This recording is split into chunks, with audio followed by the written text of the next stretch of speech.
स्वागत है आप सभी लोगों का अपने YouTube चैनल स्क्रैच माइंड में। आज के इस वीडियो में मैं आप सभी लोगों को 2 मार्च 2021 के जितने भी महत्वपूर्ण करंट अफेयर्स के प्रश्न हैं उन सारे प्रश्नों को मैं आप लोगों को बताऊंगा।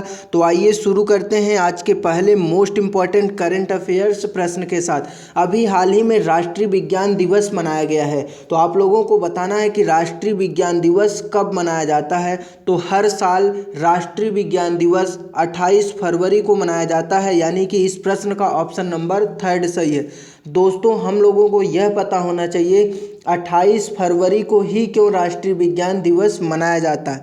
28 फरवरी को ही राष्ट्रीय विज्ञान दिवस इसलिए मनाया जाता है क्योंकि साल 1928 ईस्वी में 28 फरवरी के दिन ही भारतीय महान वैज्ञानिक सर चंद्रशेखर वेंकट रमन ने रमन प्रभाव की खोज की थी, जिसकी वजह से ही हर साल 28 फरवरी को ही राष्ट्रीय विज्ञान दिवस मनाया जाता है। दोस्तों, यहाँ से एक फैक्ट और आप लोग याद रखिएगा कि सन 1930 ईस्वी में चंद्रशेखर वेंकट रमन को नोबेल प्राइज से भी सम्मानित किया गया।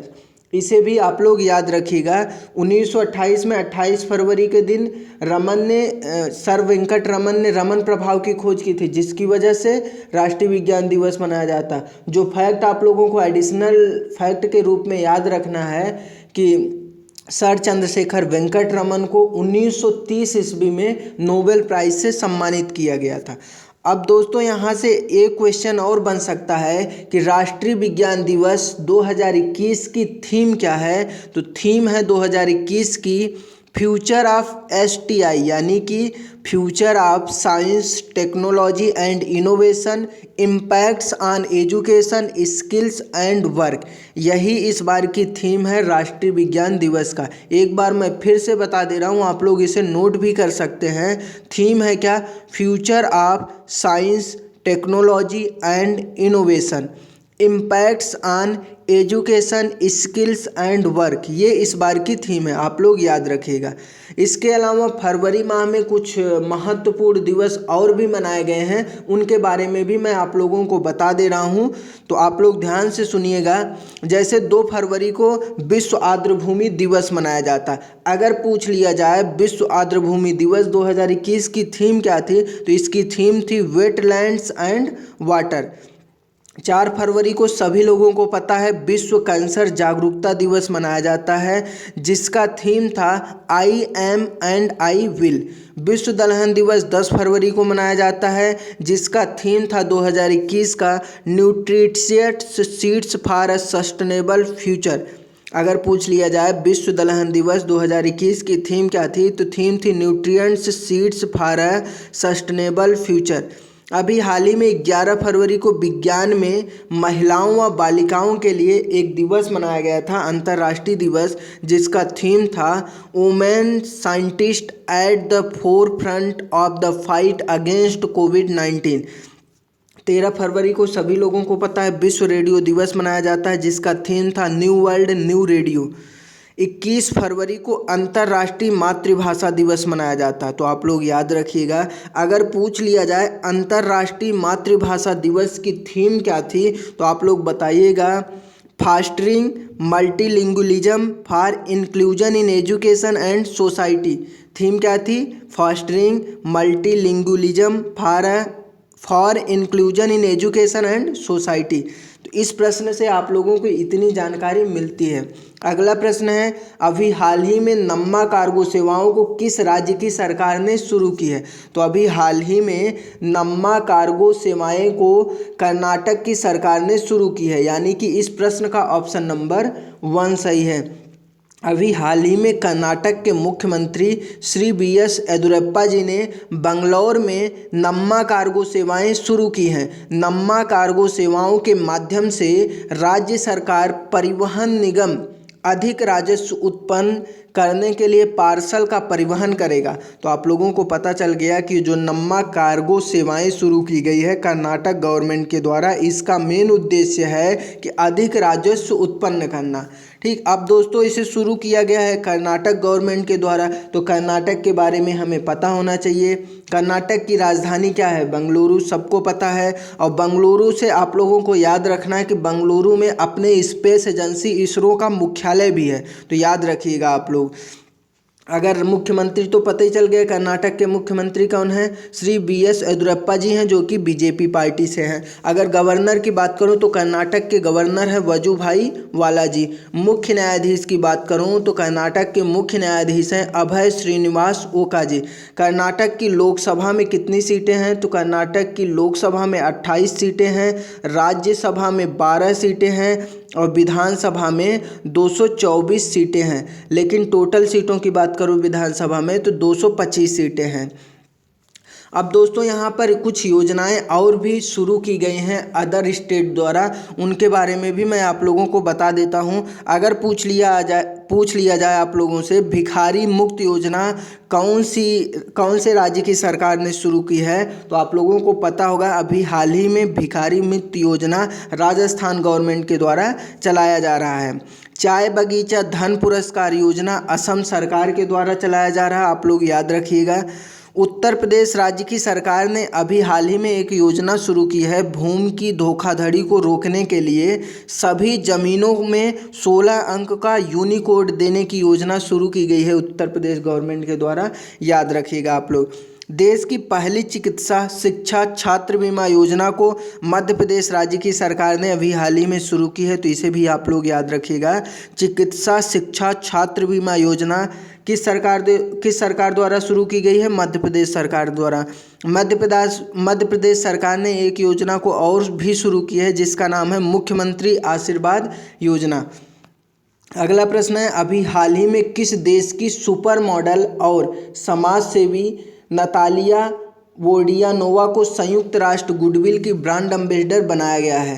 तो अभी हाल ही में रूस देश की सुपर मॉडल और समाज सेवी नतालिया वोडियानोवा को संयुक्त राष्ट्र की गुडविल एम्बेसडर बना दिया गया है, यानी कि इस प्रश्न का ऑप्शन नंबर 3 सही है।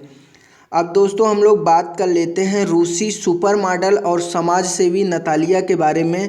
तो रूसी सुपर मॉडल और समाज सेवी नतालिया वोडियानोवा महिलाओं और लड़कियों के यौन और प्रजनन अधिकारों को बढ़ावा देने और उनसे छेड़छाड़ से निपटने के लिए बनी संस्था के लिए संयुक्त राष्ट्र गुडविल एम्बेसडर बनाया गया है। तो आप लोगों को पता चल गया कि नतालिया वोडियानोवा को संयुक्त राष्ट्र गुडविल एम्बेसडर क्यों बनाया गया? इसलिए बनाया गया क्योंकि उन्होंने महिलाओं और लड़कियों के यौन और प्रजनन अधिकारों को बढ़ावा देने और उनसे छेड़छाड़ से निपटने के लिए बनी संस्था के लिए काम किए हैं, इसीलिए उनको बनाया गया है। तो नतालिया वोडियानोवा रूस देश की एक समाज सेवी हैं। तो हम लोग रूस देश के बारे में भी जान लेते हैं। रूस यूरोप और एशिया महाद्वीप में स्थित एक देश है। अगर राजधानी की बात करें तो रूस की राजधानी है मॉस्को और करेंसी है रूबल। राष्ट्रपति हैं रूस के प्रेजेंट टाइम में व्लादिमीर पुतिन और प्रधानमंत्री हैं मिखाइल मिशुस्तिन। अगर पूछ लिया जाए रूस के प्रधानमंत्री हैं कौन वर्तमान समय में, तो प्रधानमंत्री हैं मिखाइल मिशुस्तिन। यूराल पर्वत एशियाई रूस को यूरोपीय रूस से अलग करता है। एडिशनल फैक्ट के रूप में आप लोग याद कर सकते हैं, यूराल पर्वत जो है उससे यूराल पर्वत क्या करता है? एशियाई रूस को यूरोपीय रूस से अलग करता है। रूस की संसद का नाम क्या है? अगर पूछ लिया जाए तो रूस की संसद का नाम है ड्यूमा। अब दोस्तों ये नतालिया वोडियानोवा को संयुक्त राष्ट्र गुडविल एम्बेसडर बनाया गया है। तो संयुक्त राष्ट्र के बारे में भी हमें पता होना चाहिए। संयुक्त राष्ट्र को इंग्लिश में यूनाइटेड नेशन बोलते हैं। अगर यूनाइटेड नेशन की स्थापना की बात करें तो यूनाइटेड नेशन की स्थापना कब हुई थी? 1945 ईस्वी में 24 अक्टूबर को। मुख्यालय कहाँ पर है? USA यानी कि अमेरिका के न्यूयॉर्क शहर में। वर्तमान समय में 193 सदस्य देश हैं यूनाइटेड नेशन में, इसे भी आप लोग याद रखिएगा। और अध्यक्ष कौन है? Antonio Guterres. तो वर्तमान समय में यूनाइटेड नेशन के अध्यक्ष हैं एंटोनियो गुटेरेस। अगला प्रश्न है, अभी हाल ही में अट्टुकल पोंगला महोत्सव किस राज्य की सरकार ने मनाया है? तो अभी हाल ही में अट्टुकल पोंगला महोत्सव को मनाया गया है, तो यह केरल गवर्नमेंट के द्वारा मनाया गया है, यानी कि इस प्रश्न का ऑप्शन नंबर 1 सही है। तो अभी हाल ही में अट्टुकल पोंगला केरल के महत्वपूर्ण और प्रसिद्ध त्योहारों में से एक है, जो अभी हाल ही में मनाया गया। तो अगर पूछ लिया जाए अट्टुकल पोंगला महोत्सव कहाँ का प्रमुख त्यौहार है, तो केरल का प्रमुख त्यौहार है। अट्टुकल पोंगला केरल के तिरुवनंतपुरम में अट्टुकल भगवती मंदिर में मनाया जाने वाला एक वार्षिक 10 दिवसीय उत्सव है और इस दिन अट्टुकल देव की पूजा की जाती है। तो इसीलिए अट्टुकल पोंगला केरल में मनाया जाता है। यह एक अट्टुकल देव, इस महोत्सव में अट्टुकल देव की पूजा की जाती है। अब केरल राज्य की सरकार ने इसे मनाया है, तो केरल के बारे में भी हमें पता होना चाहिए। केरल की राजधानी है तिरुवनंतपुरम और मुख्यमंत्री हैं पिनराई विजयन जी। और गवर्नर की बात करूं तो केरल के गवर्नर हैं आरिफ मोहम्मद खान जी। अब मुख्य न्यायाधीश हैं एस मणिकुमार जी। अब केरल की लोकसभा सीट की बात कर लेता हूं, तो केरल की लोकसभा में केवल 20 सीटें हैं और राज्यसभा की बात करूं तो राज्यसभा में केवल 9 सीटें हैं। विधानसभा की भी बात कर लेता हूं तो विधानसभा में केवल 140 सीटें हैं। अब दोस्तों कुछ महोत्सव और भी मनाए गए हैं अभी हाल ही में अदर स्टेट के द्वारा, उनके बारे में भी जान लेता हूं। तो अभी हाल ही में अंतर्राष्ट्रीय सरस्वती महोत्सव 2021 का भी आयोजन हुआ था। तो यह महोत्सव कहां पर मनाया गया था? भारत के हरियाणा राज्य में मनाया गया था। टिहरी झील महोत्सव उत्तराखंड राज्य में मनाया गया था अभी हाल ही में। मांडू महोत्सव का आयोजन कहाँ पर किया गया था? तो मांडू महोत्सव का आयोजन भारत के मध्य प्रदेश राज्य में किया गया था।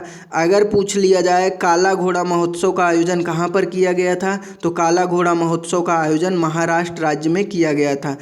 अभी हाल ही में जल्लीकट्टू महोत्सव का भी आयोजन किया गया था। तो जल्लीकट्टू महोत्सव का आयोजन भारत के तमिलनाडु में किया जाता है। ठीक, तो आप लोग याद रखिएगा। अगर पूछ लिया जाए अट्टुकल पोंगला महोत्सव कहाँ पर मनाया गया था, तो केरल में मनाया गया था। अगर पूछ लिया जाए जल्लीकट्टू महोत्सव का आयोजन कहाँ पर हुआ था, तमिलनाडु राज्य में हुआ था। अगला प्रश्न है, अभी हाल ही में एनएसओ ने वित्त वर्ष 2020-21 में भारत की जीडीपी ग्रोथ रेट को कितने प्रतिशत रहने का अनुमान लगाया है? तो अभी हाल ही में एनएसओ ने वित्त वर्ष 2020-21 में भारत की जीडीपी ग्रोथ रेट को -8% रहने का अनुमान लगाया है, यानी कि इस प्रश्न का ऑप्शन नंबर 1 सही है। अब दोस्तों यहाँ पर बात हुआ जीडीपी का, जो कि ग्रोथ रेट रहने वाला है -8% 2020-21 के फाइनेंशियल ईयर में। तो हमें जीडीपी के बारे में पता होना चाहिए ना, तो हम लोग जान लेते हैं। जीडीपी का पूरा नाम होता है ग्रॉस डोमेस्टिक प्रोडक्ट, जिसे हिंदी में बोलते हैं सकल घरेलू उत्पाद। अब परिभाषा की बात कर लूँ, अगर पूछ लिया जाए जीडीपी होता क्या है, तो जीडीपी किसी निश्चित चालू वर्ष में किसी राष्ट्र द्वारा या देश द्वारा उत्पादित समस्त वस्तुओं व सेवाओं के कुल मूल्य को ही सकल घरेलू उत्पाद कहते हैं। और अब बात कर लेते हैं दोस्तों एनएसओ के बारे में। एनएसओ है क्या? एनएसओ राष्ट्रीय सांख्यिकी कार्यालय है, जो क्या करती है, भारत की एक रेटिंग एजेंसी है, जिसके द्वारा अनुमान लगाया जाता है कि भारत की जीडीपी कितना रहने वाली है। तो ये क्या करती है, अपना एनालिटिक्स करती है और फाइनल एक रिजल्ट देती है, जो कि बताया है कि इस बार -8% रहने वाली है 2020-21 के फाइनेंशियल ईयर में। तो अगर पूछ लिया जाए एनएसओ का मुख्यालय कहाँ पर है, तो एनएसओ का मुख्यालय है भारत की राजधानी नई दिल्ली में, और एनएसओ का पूरा नाम है नेशनल स्टैटिस्टिकल ऑफिस। अगला प्रश्न है, अभी हाल ही में अंतर्देशीय जलमार्ग प्राधिकरण ने किसके परिवहन के लिए एमओएल ग्रुप के साथ समझौता किया है? तो अभी हाल ही में अंतर्देशीय जलमार्ग प्राधिकरण ने एलपीजी के परिवहन के लिए एमओएल ग्रुप के साथ समझौता कर लिया है, यानी कि इस प्रश्न का ऑप्शन नंबर 3 सही है। मोस्ट इम्पॉर्टेंट प्रश्न है दोस्तों, आप लोग याद रखिएगा। एलपीजी की परिवहन के लिए अंतर्देशीय जलमार्ग प्राधिकरण ने एमओएल ग्रुप के साथ समझौता कर लिया है। आप लोगों को पता भी होगा, एमओएल जो ग्रुप है ये दुनिया की सबसे बड़ी गैस वाहक कंपनी है।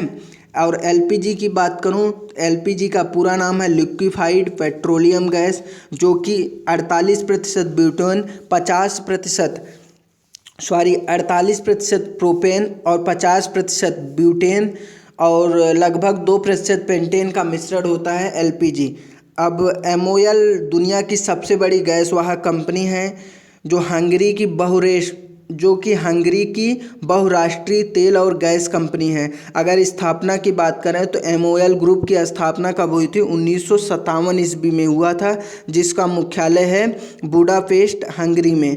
और CEO की बात करूं तो वर्तमान समय में MOL ग्रुप के CEO हैं जसाल्ट हेर्नाडी।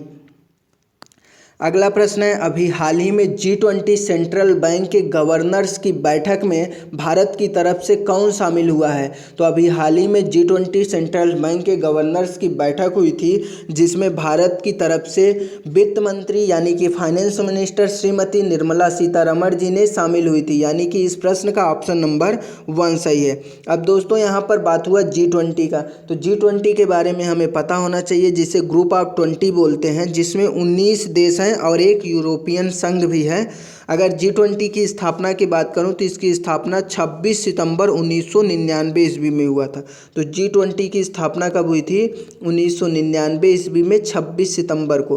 भारत G20 का हिस्सा है? अगर पूछ लिया जाए भारत G20 का हिस्सा है तो आप लोग बताइएगा हाँ, भारत G20 का हिस्सा है। अभी हाल ही में कुछ और भी शिखर सम्मेलन हुए हैं, तो उनके बारे में भी मैं आप लोगों को बता दे रहा हूँ।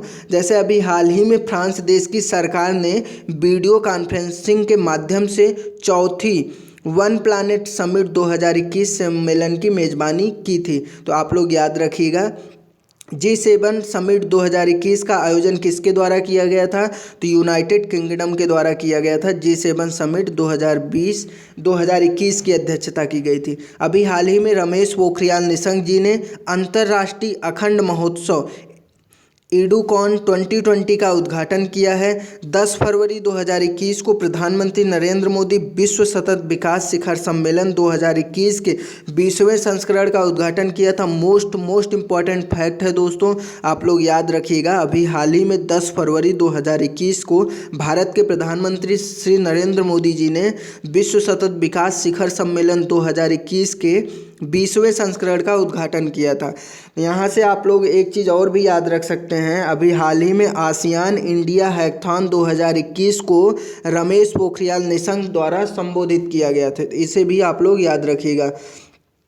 अगला प्रश्न है, अभी हाल ही में वार्षिक अंतर्राष्ट्रीय ऊर्जा सम्मेलन में सेरावीक वैश्विक ऊर्जा एवं पर्यावरण नेतृत्व पुरस्कार से किसे सम्मानित किया गया है? अभी हाल ही में एक पुरस्कार है जिसका नाम है सेरावीक वैश्विक ऊर्जा एवं पर्यावरण नेतृत्व पुरस्कार।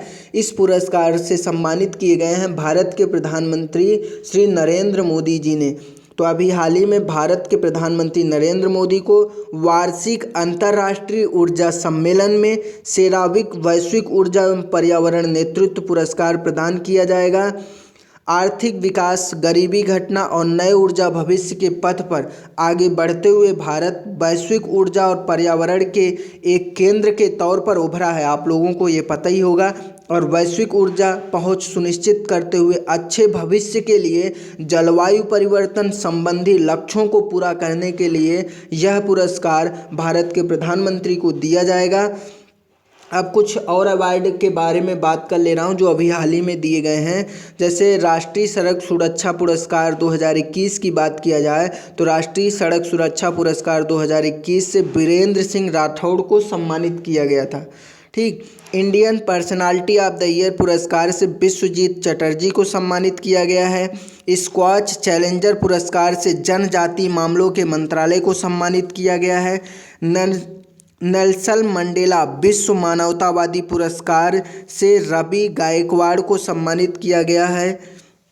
ये भी आप लोग याद रखिएगा। तो कुछ पुरस्कार हैं जैसे सेरावीक वैश्विक ऊर्जा एवं पर्यावरण नेतृत्व पुरस्कार नरेंद्र मोदी जी को, Indian personality of the year पुरस्कार विश्वजीत चटर्जी को, स्क्वॉच चैलेंजर पुरस्कार जनजातीय मामलों के मंत्रालय को दिया गया है, नेल्सन मंडेला विश्व मानवतावादी पुरस्कार रवि गायकवाड़ को दिया गया है। अगला प्रश्न है, अभी हाल ही में भारत का पहला केंद्र शासित प्रदेश कौन सा बना है जहां पर सभी सरकारी विभागों में इलेक्ट्रिक वाहनों का उपयोग किया जाएगा?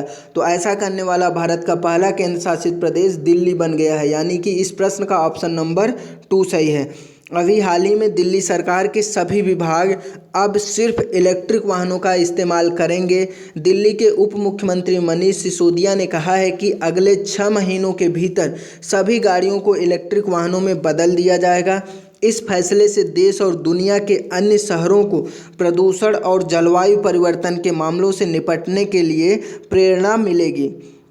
अब दोस्तों, नई दिल्ली ऐसा करने वाला भारत का पहला केंद्र शासित प्रदेश बना है। तो दिल्ली के बारे में भी हम लोग जान लेते हैं। मुख्यमंत्री श्री अरविंद केजरीवाल जी हैं। उपराज्यपाल की बात किया जाए तो अनिल बैजल जी हैं। अगर पूछ लिया जाए दिल्ली की पहली महिला शासिका का नाम क्या था, तो पहली महिला शासिका का नाम रजिया सुल्तान था। अब दोस्तों, यहाँ पर ऐसा पूछा गया, भारत का पहला केंद्र शासित प्रदेश बना है दिल्ली सरकारी विभागों में इलेक्ट्रिक वाहनों का उपयोग करने वाला। तो ऐसे कुछ और प्रदेश जो पहले बने हैं उनके बारे में भी मैं आप लोगों को बता दे रहा हूँ। जैसे भारत की पहली सी प्लेन सेवा शुरू करने वाला कौन सा राज्य बना है पहला, तो गुजरात राज्य बन गया है। भारत का पहला टायर पार्क कहाँ पर बना है, तो भारत का पहला टायर पार्क भारत के पश्चिम बंगाल राज्य में बनेगा। तो इसे भी आप लोग याद रखिएगा। भारत का पहला चंदन संग्रहालय कर्नाटक में खोला गया है, तो याद रखिएगा आप लोग। भारत का पहला मास गार्डन उत्तराखंड में है। भारत का पहला कवक पार्क कहाँ पर खोला गया है, उत्तराखंड के पिथौरागढ़ में खोला गया है। तो इसे भी आप लोग याद रखिएगा। अगला प्रश्न है, अभी हाल ही में खेल मंत्रालय ने 10 साल बाद जिम्नास्टिक फेडरेशन ऑफ इंडिया की मान्यता को बहाल कर दिया है फिर से एक बार। तो वर्तमान में इसके अध्यक्ष कौन है, आप लोगों को यह बताना है। तो वर्तमान में इसके अध्यक्ष हैं, जिम्नास्टिक फेडरेशन ऑफ इंडिया के अध्यक्ष हैं सुधीर मित्तल जी, यानी कि इस प्रश्न का ऑप्शन नंबर 1 सही है। अगला प्रश्न है, अब ये प्रश्न आप लोगों के लिए है दोस्तों। अगर इस प्रश्न का आंसर आप लोगों को पता हो तो कमेंट बॉक्स में ज़रूर बताइएगा। प्रश्न है, हाल ही में महाराष्ट्र के मुख्य सचिव के रूप में किसे नियुक्त किया गया है। ठीक, तो इसमें जो ऑप्शन दिया गया, अगर ऑप्शन में आप लोगों को जो भी सही आंसर लगे उसे कमेंट बॉक्स में बताइएगा, वो भी फुल डिटेल के साथ भी बता सकते हैं। तो ये रहा आज के करंट अफेयर्स का कंप्लीट वीडियो। अगर वीडियो आप लोगों को पसंद आ रहा हो तो दोस्तों को भी शेयर कर सकते हैं अपने। Thank you for listening and watching this video.